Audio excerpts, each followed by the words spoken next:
Povo de Deus, estamos começando mais uma live aqui na minha casa, profetizando as bênçãos do Senhor. E a partir de hoje, eu quero começar com você a profetizar 12 segunda-feiras na unção de Obed-Edom.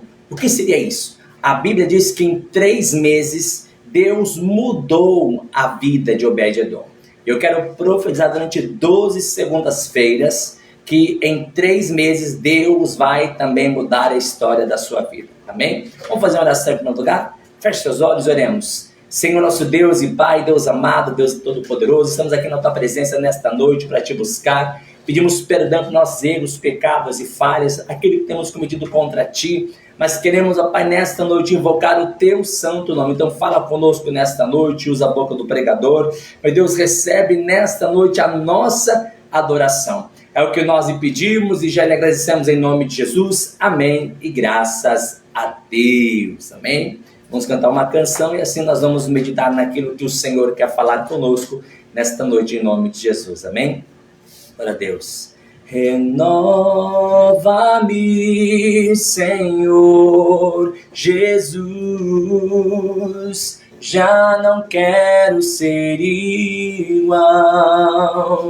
Renova-me, Senhor Jesus,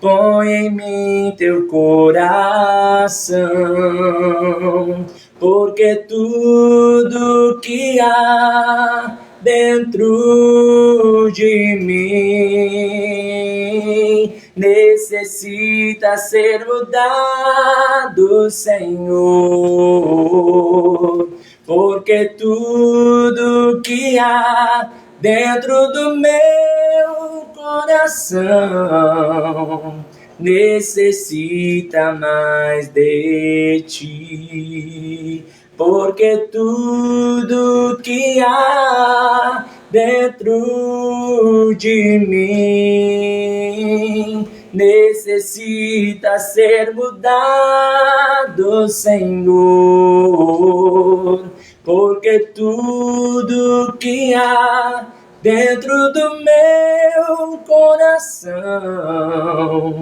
necessita mais de Ti. Glória a Deus, louvado seja o nome do Senhor. Boa noite a todos, a paz do Senhor. Pega comigo a palavra de Deus. Abra lá comigo no segundo livro de Samuel, no capítulo 6. Segundo livro de Samuel, capítulo 6. Esse aqui é o período que nós estamos vivendo na unção de Obed-Edom. Ontem entregamos esse pedido na nossa igreja, profetizando que durante 12 domingos nós vamos viver a unção de Obed-Edom. E enquanto não conseguimos transmitir de lá, serão 12 segunda-feiras, onde também estaremos profetizando a unção de Obed-Edom. Amém? Segundo livro de Samuel, o capítulo 6. Abre comigo a palavra de Deus. Segundo livro de Samuel, capítulo 6, o versículo de número 10. Versículo 10. Olha só o que está escrito na palavra do Senhor, veja. E não quis Davi retirar para si a arca do Senhor para a cidade de Davi, mas Davi a fez levar à casa de Obed-Edom, o geteu. E ficou a arca do Senhor em casa de Obed-Edom, o geteu, 3 meses. E abençoou o Senhor a Obed-Edom e a toda a sua casa. Veja que em 3 meses, Deus abençoou Obed-Edom e toda a sua casa. Eu quero profetizar que a partir de hoje, nesses últimos 3 meses, eu vou estar aqui, 12 segunda-feiras, profetizando sobre a tua vida. O que foi que Jesus disse? O que 2 de vós ligarem aqui na terra, também será ligado no céu. Eu vou estar em concordância. Se você quer também viver uma bênção sobre a tua vida, esteja comigo aqui durante 12 segunda-feiras. Vai dar 3 meses, onde estaremos aí diante do Senhor, profetizando que nós iremos viver a unção de Obed-Edom. Amém? Vamos fazer oração? Pai amado, Pai querido, queremos entender a tua santa palavra, então fala conosco nesta noite, usa a boca do pregador. Meu Deus, não queremos ouvir somente algo que venha massagear, ó Deus, o nosso ego, mas queremos ouvir aquilo que vai mudar a nossa história. Por isso, Deus, fala conosco nesta noite, é o que nós lhe pedimos, em nome de Jesus. Amém. E graças a Deus. Amém? Vamos então meditar, se tem caneta e papel, anota aí. E vamos entender como é que Deus abençoou a vida de Obed-Edom. Só para resumir desde já, quer deixar bem claro que Obed-Edom, ele morava à beira do caminho. Então isso nos deixa entender que a vida de Obed-Edom, a princípio, não estava boa. Porque se ele morava à beira do caminho, é porque ele não tinha onde morar. Ele não tinha onde ficar. Então ele está morando à beira do caminho porque a sua vida era muito difícil. Mas desde o momento que a arca entrou na sua casa, tudo mudou. Eu profetizo que desde o momento que a presença de Deus entrar na tua vida, na sua casa, tudo vai mudar para a glória de Deus. Mas vamos entender como que a arca chegou na casa de Obed-Edom. Primeira coisa que nós temos que entender é que a arca havia sido roubada, tomada numa guerra.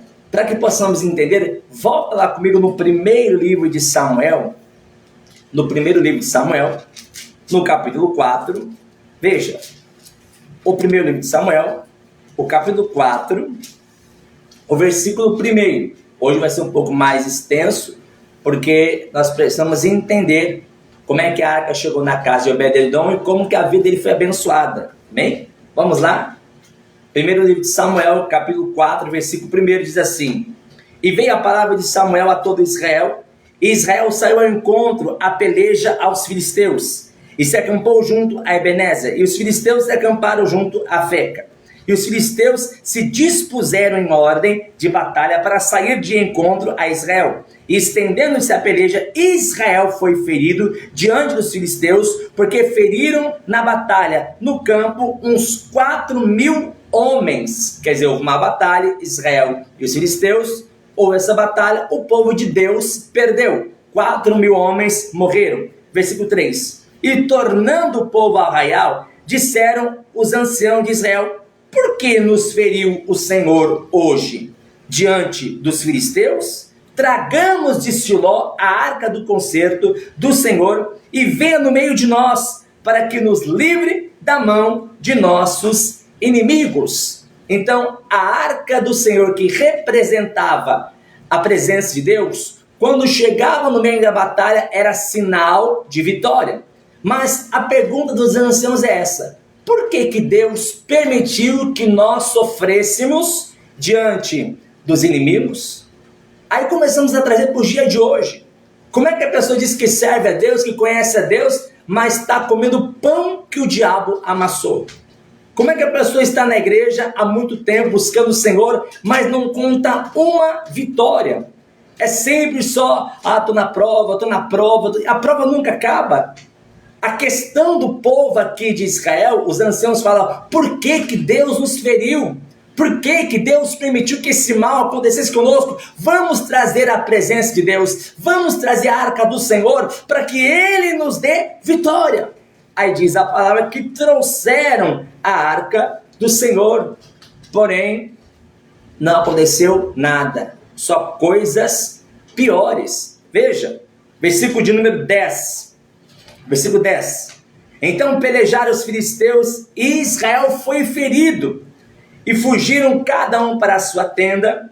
E foi tão grande o estrago que caíram de Israel 30.000 homens de pé.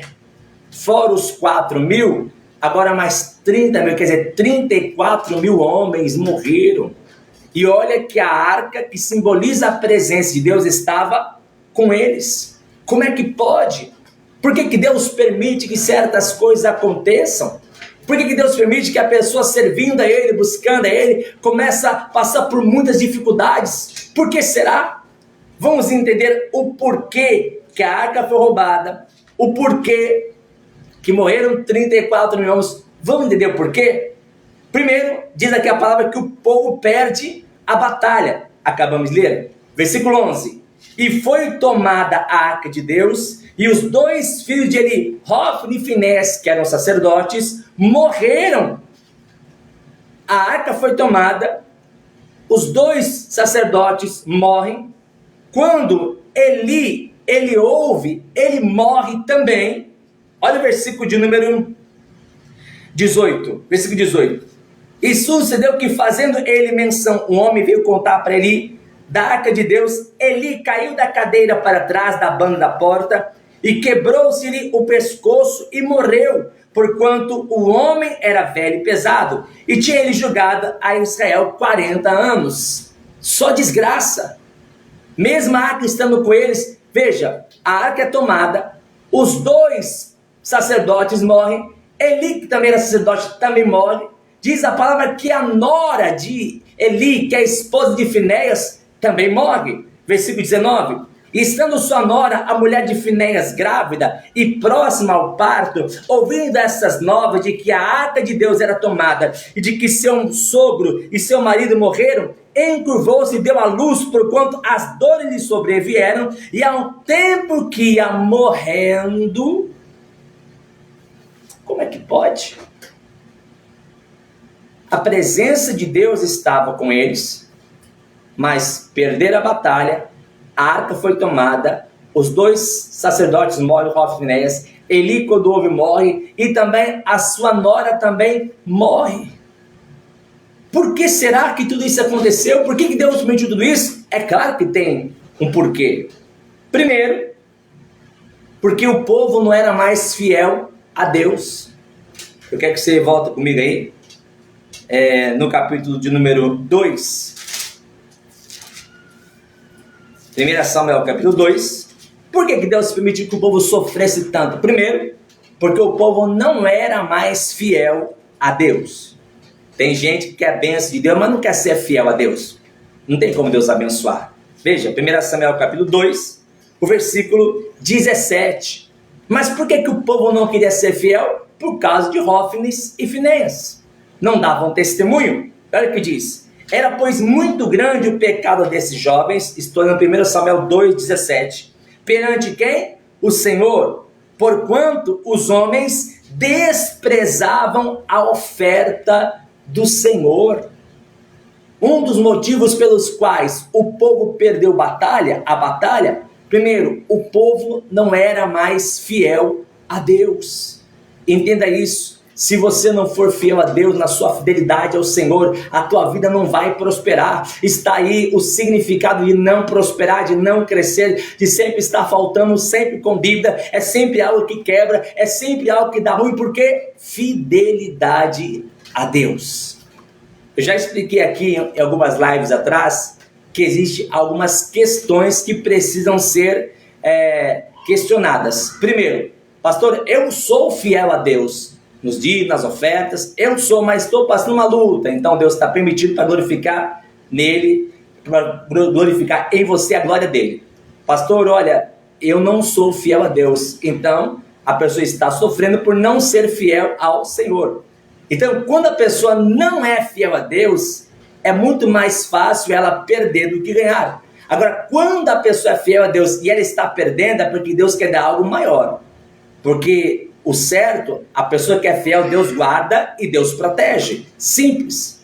Primeiramente, por que Deus permitiu que o povo perdesse a batalha? Não eram fiéis a Deus. O povo estava desprezando a oferta do Senhor. O povo não queria ser mais fiel a Deus. O povo não queria mais andar em fidelidade a Deus, mas por causa de quem? Dos sacerdotes. Por causa deles. E eu sei que hoje em dia é a mesma coisa. Tem gente que não é fiel nos dízimos, tem gente que não é fiel nas ofertas por causa de outros. Eu lembro que eu era jovem na época, e isso foi em rede nacional, quando o apóstolo Esteve Hernandes e a bispa Sônia Hernandes da Igreja Renascer ficaram presos lá na alfândega nos Estados Unidos, porque estavam entrando com um dinheiro não declarado. Parece que na época eles tinham declarado $2.500, mas estavam tentando entrar com $10.000. Aí ficaram presos. Eu lembro que na época a Globo caiu de pau. Eu lembro que eu estava na época na escola. Eu nunca fui da Renascer. Já visitei uma vez com a minha mãe, mas eu nunca fui da Igreja Renascer. E na época os meus amigos da escola falavam, tá vendo, trouxa? Olha lá, fica dando dízimo para a igreja mesmo, fica dando oferta para o teu pastor. Olha lá, o teu pastor está indo para Disney, fora do Brasil, e você não vai ir aqui na esquina porque não tem condições, porque fica dando o seu dinheiro para pastor. Eu nunca fui da Renascer, mas por causa da atitude deles, eu fui perseguido. As pessoas começaram a apontar para mim, tá vendo, trouxa? Vai lá, fica dando mesmo. Por isso que eu não dou dinheiro para pastor, aqui que eu vou dar para pastor. E até hoje isso é assim. Vamos um pouco mais, atualizados. A Record também fez uma reportagem do apóstolo, Valdomiro Santiago, que não tinha nada e em pouco tempo tinha muitas cabeças de gado. A Record fez esta reportagem. Aí o povo, olha lá, trouxa, fica dando dinheiro para o pastor está comprando cabeça de gado e você passa necessidade. Você está entendendo que a mesma coisa hoje está acontecendo? Tem gente que não é mais fiel a Deus por causa do testemunho de outros. Eu não. O Pedi Mais Cedo tem um jato mais caro do Brasil. Ah, vou ficar dando meu dinheiro para a igreja não, vou ficar dando meu dinheiro para o povo não. E se esquece que não é para o pastor que você está dando, mas é para Deus. É para a manutenção da casa de Deus. Mas a Bíblia fala que o povo parou de ser fiel a Deus por causa do testemunho de Hófini e Finéias. Por causa dos dois, o povo não era mais fiel a Deus. Esse é um dos motivos pelo qual o povo perdeu a batalha. O segundo motivo pelo qual o povo perdeu a batalha era que o sacerdote Eli fazia vista grossa com aquilo que os seus filhos faziam. Olha aí comigo, 1 Samuel, no capítulo 2, capítulo 12, perdão, capítulo 2, versículo 12, desculpa, capítulo 2, versículo 12. Eram, porém, os filhos de Eli, filhos de Belial, e não conheciam o Senhor. Veja, os dois não conheciam o Senhor. E visitou, porém, o Senhor a Ana, e concebeu e teve 3 filhos, 2 filhas, e o jovem Samuel crescia diante do Senhor. Versículo 22. Era, porém, Eli já muito velho, e ouvia tudo quanto os seus filhos faziam a todo Israel, e de como se deitavam com as mulheres, que em bando se ajuntavam à porta da tenda da congregação. Veja que Eli via, mas não falava nada. Como assim? Capítulo 3, versículo 13. Veja, Eli via o que os seus filhos faziam, além de meter a mão na oferta, porque eles davam com garfo na panela, eles tiravam para ele o que eles bem entendiam. Ele também dormia com as mulheres na igreja, veja, na tenda. Versículo 13, 1 Samuel 3,13. Porque já eu lhe fiz saber que julgarei a sua casa para sempre, pela iniquidade que ele bem conhecia, porque fazendo-se os seus filhos execráveis, quer dizer, abomináveis, não os repreendeu. Um dos motivos pelo qual o povo perdeu a batalha, primeiro, é porque o povo não era mais fiel a Deus. Segundo, ele via as coisas e não falava nada. Terceiro, os próprios sacerdotes eram prostitutos. A Bíblia diz que fazia fila de mulheres para deitar com os dois, e Finéias era casado. Aí você entende por que Deus permitiu que a arca fosse levada embora de Israel? Você entende por que o povo perdeu e 34 mil homens sofreram e morreram naquele dia? Porque o povo virou as costas para Deus. Hoje é a mesma coisa. Ele não nos disse que nós não passaríamos sombra, água fresca, só coisa boa. Não, não. Ele disse, no mundo tereis o quê? Aflições. No mundo tereis aflições, mas tem de bom ânimo. Eu venci o mundo. Então você tenha bom ânimo. As lutas que você passa, as lutas que você enfrenta, não é para fazer você desistir, mas é para você olhar para o alto, olhar para o autor e consumador da nossa fé, que é Jesus Cristo. A Bíblia deixa bem clara que o povo está sofrendo porque abandonaram o Senhor. Então a arca é levada de Israel e ela vai para Asdod, a terra dos filisteus. E quando chega lá, 1 Samuel capítulo 5, versículo 1, os filisteus, pois, tomaram a arca de Deus e a trouxeram de Ebenezer a Asdod.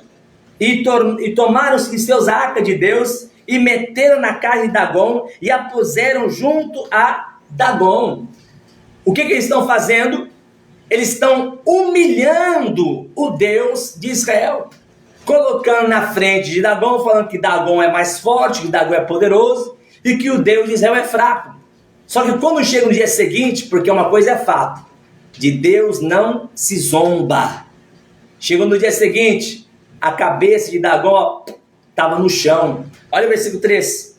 E levantando-se, porém, ele de madrugada, os dias Dode, no dia seguinte, eis que Dagom estava caído com o rosto em terra diante da arca do Senhor, e tomaram a Dagom e tornaram a pô-lo em seu lugar. Deus já estava mostrando que ele não ia ser envergonhado por ninguém, não. Ainda que o seu povo não quisesse estar diante dele em obediência, mas ele não seria envergonhado na terra de ninguém. Além de Deus fazer, sabe o que Deus fez mais? Versículo de número 6. Porém a mão do Senhor se agravou sobre os de Asdod, e os assolou, e os feriu com hemorroidas, e Asdod e aos seus termos. Todo mundo ali que morava em Asdod ficou com hemorroida. Eu nunca tive isso, graças a Deus, mas dizem que o negócio é difícil. Dizem que o negócio é estreito, porque fica difícil, muito soja. Voltou. Porque fica difícil até andar, sentar. Deus permitiu que todo mundo tivesse hemorroidas. Todo mundo. Versículo 9. E sucedeu que desde que rodearam com ela, a mão do Senhor veio contra aquela cidade, e com muito grandes vexações, pois feriu os homens daquela cidade, desde o pequeno até o grande, e tinham hemorroidas nas partes secretas. Foram zombar de Deus. Deus permitiu que todo mundo ficasse com hemorroida, desde o menor até o maior. Imagina se houvesse um surto de hemorroidas no Brasil, todo mundo com hemorroida, misericórdia. Mas foi isso que aconteceu com o povo dos filisteus. Quiseram zombar de Deus, mas Deus não permitiu. Fica aí no teu coração, com Deus não se zomba. De Deus ninguém escarnece ninguém. A palavra deixa bem claro que tudo que o homem semear, ele vai colher. Então cuidado com o que você faz contra Deus. Cuidado com o que você faz contra os servos de Deus. Resumindo, os filisteus falam: nós não podemos ficar com a arca aqui, manda a arca embora. Aí perguntaram: mas nós vamos mandar a arca vazia? Como assim? Capítulo 6, 1 Samuel capítulo 6, versículo de número 1. Havendo, pois, estado a arca do Senhor na terra dos filisteus 7 meses, quer dizer, 7 meses sofrendo, os filisteus chamaram os sacerdotes e os adivinhadores, dizendo: que faremos nós da arca do Senhor? Fazei-nos saber como a tornaremos a enviar ao seu lugar. Vamos mandar a arca de volta para Israel. Vamos nos livrar porque nós estamos sofrendo. Versículo 3. Os quais disseram: se enviardes a arca de Deus, do Deus de Israel, não a enviareis vazia. Porém, sem falta, lhe enviareis uma oferta para expiação da culpa, então sereis curados. E se vos fará saber, porque a sua mão se não tira de vós.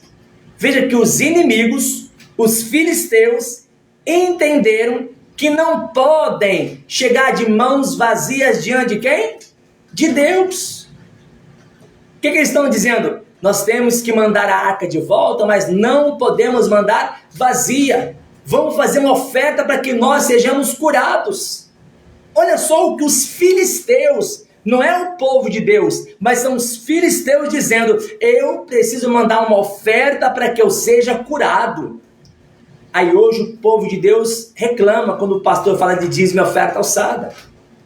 Mas quando era em outros lugares, para fazer um trabalho, de malignidade, cobram lá 5 mil, 10 mil, a pessoa dá com maior alegria.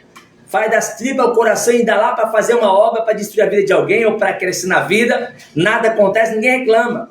Mas para devolver 10% que é de Deus e dá 10% de oferta alçada, o povo reclama. O próprio inimigo está dizendo que nós não podemos, de mãos vazias, enviar a arca de Deus. Nós não podemos. Nós não podemos enviar a arca de Deus de mãos vazias. Vamos fazer uma oferta para que nós sejamos curados. Eles estão dizendo, nós vamos fazer uma oferta para que sejamos curados. O inimigo é quem está dizendo. Versículo 4, 1 Samuel 6, versículo 4. Então disseram, qual é a expiação da culpa que lhe havemos de oferecer? O que nós temos que oferecer então para que possamos ser curados? E disseram, segundo o número dos príncipes dos filisteus, 5 hemorroidas de ouro e 5 ratos de ouro, porquanto a praga é uma mesma sobre todos vós e sobre todos os vossos príncipes. O que está dizendo a palavra? Para que nós sejamos curados. Quantos príncipes nós temos? Temos 2 príncipes. Exemplo, temos 5 príncipes, temos 10 príncipes. A Bíblia não fala quantos príncipes tinham. Temos um só príncipe, não está dizendo quantos príncipes tinham. Mas para cada príncipe, 5 hemorroidas de ouro e 5 ratos de ouro. Sabe como se explica isso?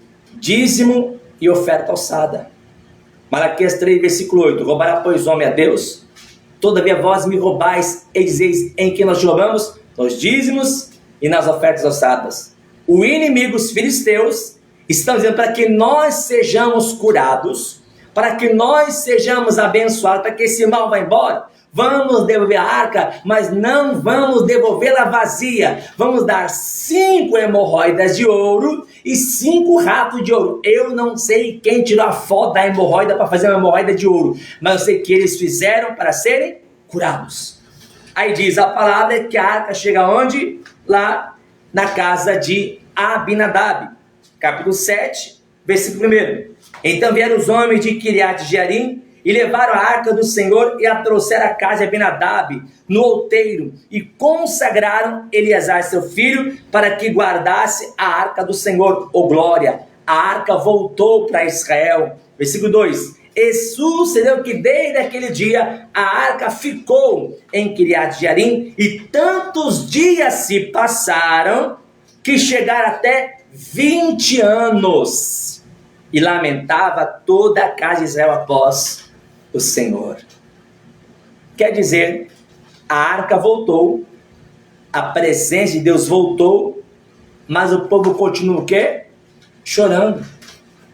Como é que pode você dizer que serve a Deus e continuar com a vida miserável? Como é que pode a pessoa dizer que vai para a igreja, mas nada muda? Como é que pode? A presença de Deus está contigo.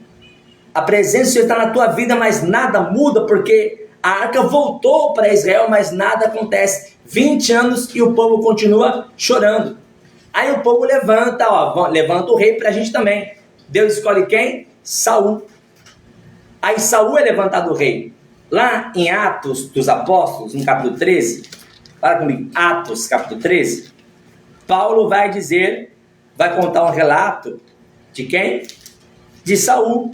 Veja, Atos 13, o versículo de número 21. Atos 13, verso 21 diz assim, Paulo está dizendo, e depois pediram um rei, e Deus lhes deu por 40 anos a Saul, filho de Quis, varão da tribo de Benjamim. Vamos entender? 20 anos a arca está na casa de Abinadab. 20 anos. Eleazar está lá cuidando. Aí eles pedem um rei. Mais 40 anos Saul está reinando.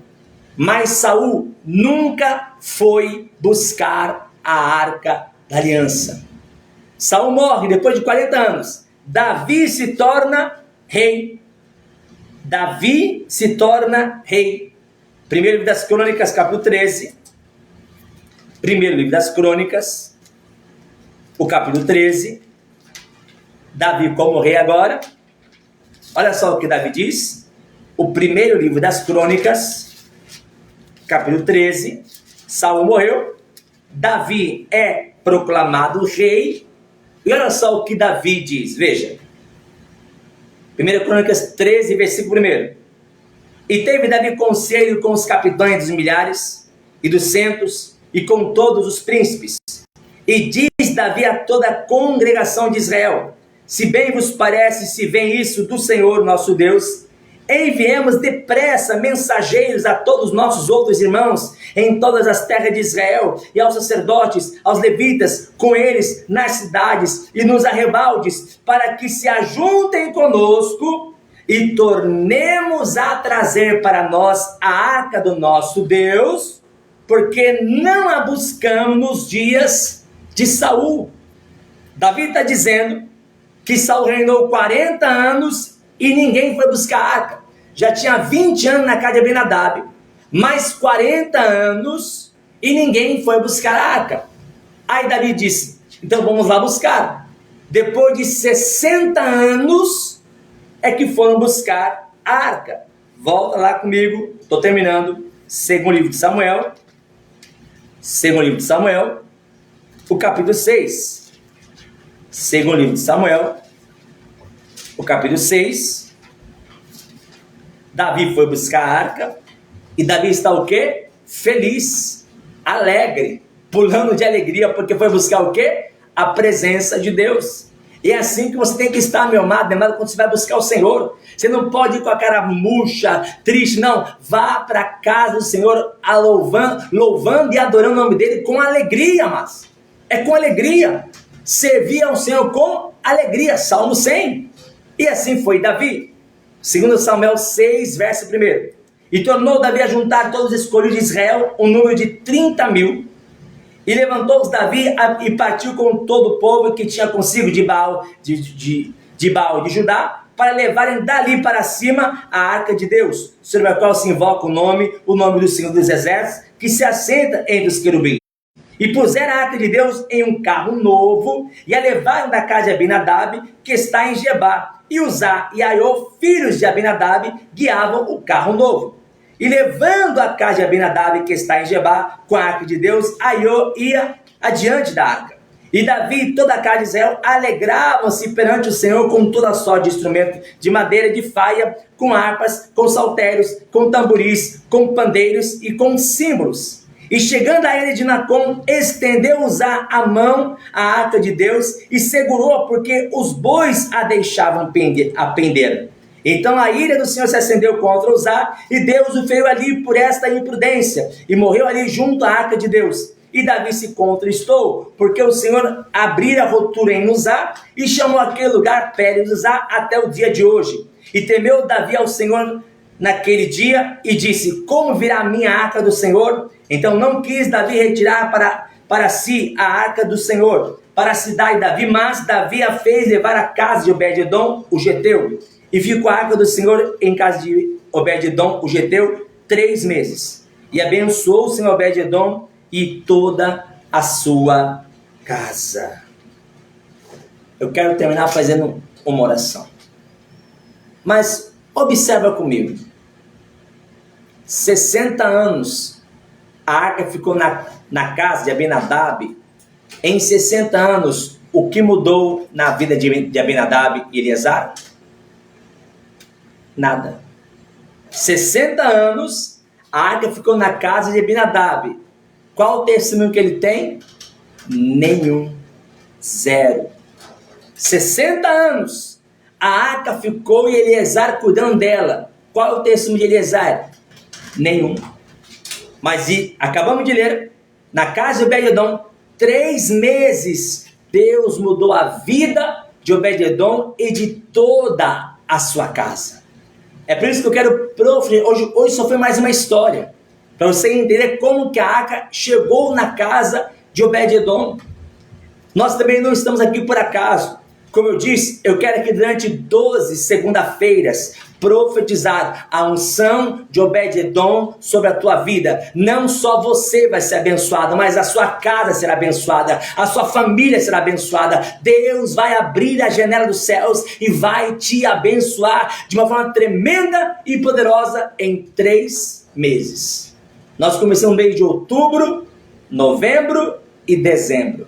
Eu declaro que nesses últimos 3 meses, o mesmo Deus que mudou a vida de Obed-Edom é o mesmo Deus que vai mudar a história da sua vida.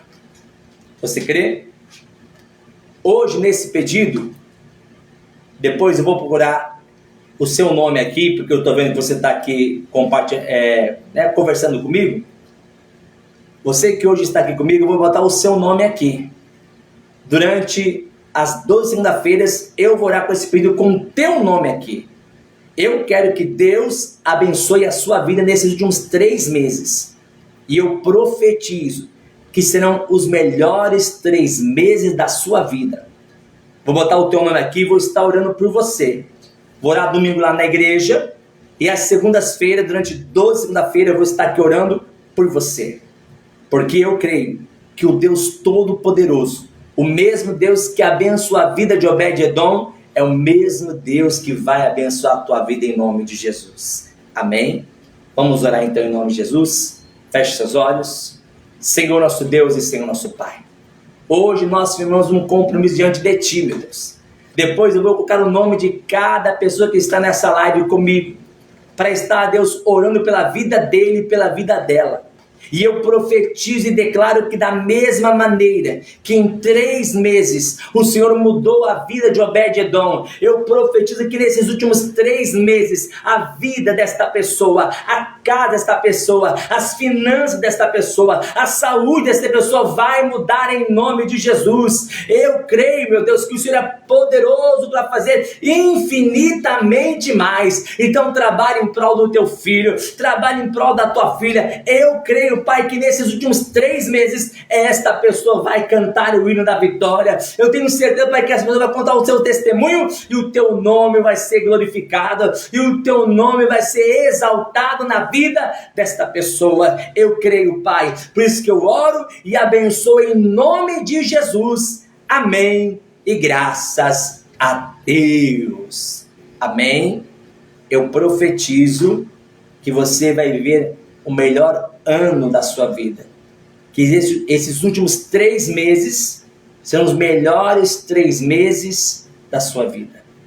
É claro, se você estiver em concordância comigo. Não adianta dizer, pastor, eu estou em concordância, aí segunda-feira que vem você nem aparece, segunda-feira que vem você nem vem, não compartilha conosco a unção de Deus. Então não tem como Deus abençoar. Mas se você estiver comigo durante esses 3 meses, 12 segunda-feiras, hoje é só a primeira, serão 12 segunda-feiras profetizando que você vai viver a bênção de Deus sobre a tua vida em nome de Jesus. Então, permaneça que Deus vai te abençoar em nome de Jesus Cristo, amém? Só para terminar, eu sempre termino as lives orando e abençoando a vida das pessoas. Só para terminar, a Bíblia fala aqui, olha, 2 Samuel 6,3, olha só a preocupação de Davi. 2 Samuel 6, versículo 3. E puseram a arca de Deus em um carro novo, e a levaram da casa de Abinadab, que está em Gebá, e Uzai e Aiô, filho de Abinadab, guiavam o carro novo. Veja que a preocupação de Davi é fazer o melhor para Deus, porque estão trazendo novamente a presença de Deus. Lembra que nós falamos agora há pouco, o povo, os filisteus, o povo de Asdod, falou assim, ó, nós não podemos enviar a arca vazia. E fizeram 5 hemorroidas de ouro e 5 ratos de ouro, e enviaram junto com a arca para que fossem curados. Até o inimigo deu dízimo e oferta alçada para serem curados. Você tem uma igreja? Seja fiel na tua igreja. Seja fiel a Deus. Não estou falando ser fiel à igreja, estou falando seja fiel a Deus na tua igreja. Sempre seja fiel no dízimo e na oferta alçada, porque assim a tua vida ela vai mudar. Pastor, eu não tenho igreja, então abençoa o meu ministério. Assim como Elias disse para que ela vai e faz o mesmo bolo pequeno para mim, depois farás para ti, porque Deus vai te abençoar, e assim aconteceu. Aquela mulher não abençoou Elias, ela abençoou o ministério que estava sobre a vida de Elias.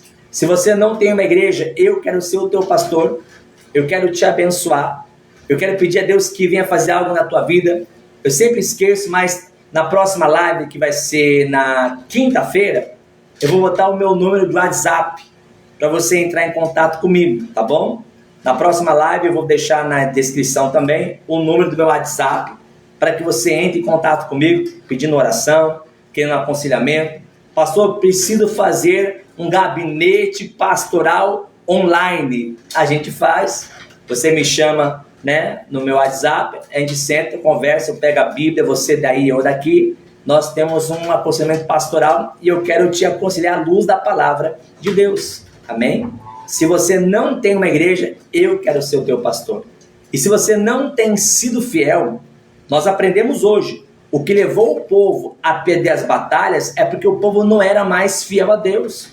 De repente é isso que está faltando para a tua vida ser abençoada. Fidelidade a Deus. Então, se você não tem igreja, abençoa o ministério ao qual Deus me deu.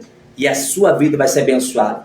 Está aí o meu Pix, é só você mandar o seu santo dia na sua oferta ossada, porque tudo que tem que chegar nós temos empreendido na obra, e tem tanta coisa para fazer. Por exemplo, nós não temos bebedouro, porque começamos agora, só tem 2 domingos que começamos, não temos bebedouro, não temos porta-copos, não temos aquele que faz para pegar espuma, né, lavar a mão no banheiro, não temos, cesta de lixo não temos ainda. Mas pastor, como é que o senhor abre então na igreja sem nada? Eu fui obediente a Deus. Deus disse que ia levantar o povo e estou na obediência. Então eu creio que Deus está levantando o povo. Eu creio que você é quem Deus levantou para abençoar. E eu quero abençoar a tua vida em nome de Jesus. Então, se você não tem uma igreja, abençoa o ministério que Deus deu para a minha vida. E com certeza o mesmo Deus que fez multiplicar a farinha e o azeite, porque aquela mulher abençoou o ministério de Elias, é o mesmo Deus que vai abençoar a tua vida também, em nome de Jesus. Eu posso orar para que Deus te abençoe? Então eu vou orar em nome de Jesus. Senhor nosso Deus e Pai, Deus amado, Deus eterno, eu oro por cada vida que está aqui agora diante de Ti, e peço que o Senhor venha multiplicar, prosperar e abençoar de maneira tremenda e poderosa. Meu Deus, essa pessoa que já tem uma igreja, qual ela é fiel, abençoa a vida dela segundo a sua fidelidade. E aqueles que não têm ministério, mas vão abençoar o ministério ao qual o Senhor me deu, multiplica, prospera, abençoa, abre porta, não tem porta, e dá, meu Deus, a bênção da multiplicação. Honra cada vida, honra cada pessoa e abençoa de uma forma tremenda e poderosa, em nome de Jesus. Amém. E graças a Deus. Então, todos que estão aí comigo, eu vou colocar no meu pedido de oração o seu nome, e já quero profetizar que a unção de Obed-Edom está sobre a tua vida. Em 3 meses, a vida dele mudou. Eu profetizo que nesses últimos 3 meses, a sua vida também vai mudar, em nome de Jesus. Amém? Quinta-feira, 7 da noite, você tem mais um compromisso comigo e com Deus, através da palavra. Deus quer falar com você. Deus abençoe a todos, uma ótima segunda-feira e um abraço no seu coração. Paz.